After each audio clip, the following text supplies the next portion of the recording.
How to Tech.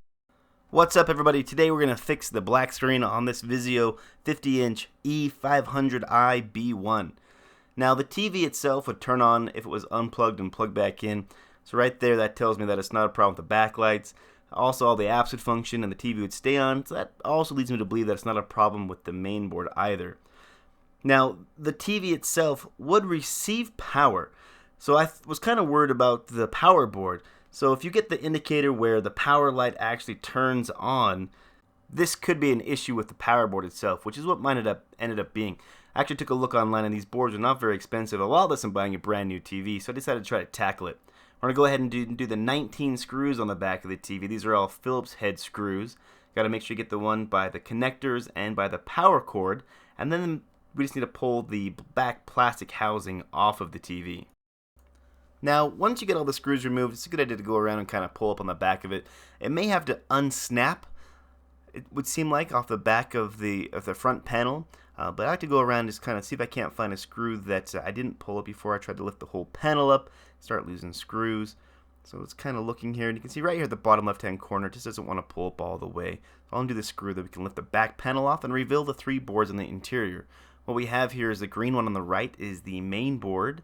Underneath this metal panel here is a T-con, and to the left here is a power. Now the main board controls things like your system memory, your applications if it's a smart TV.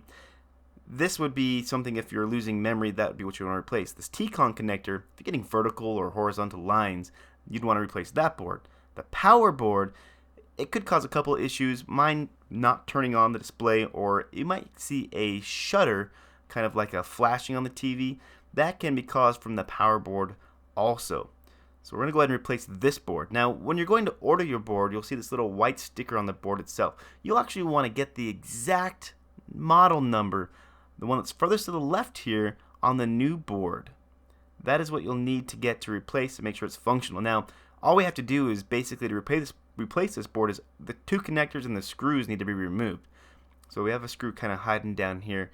There's a total of 7 screws that we'll need to remove. We're going to go ahead and remove the connectors first.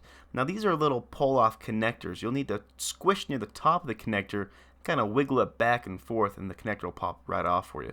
Now these can be fairly tricky to do. It seems like sometimes they just don't want to come off. There's a little clip here that you can see that it snaps onto. You want to make sure you're depressing it well enough.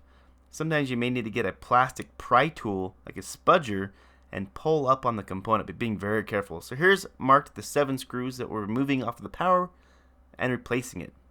So now we have our new board put in place with the screws put back in, and now all we need to do is reconnect our cables. So we're going to go ahead and just snap them right into place.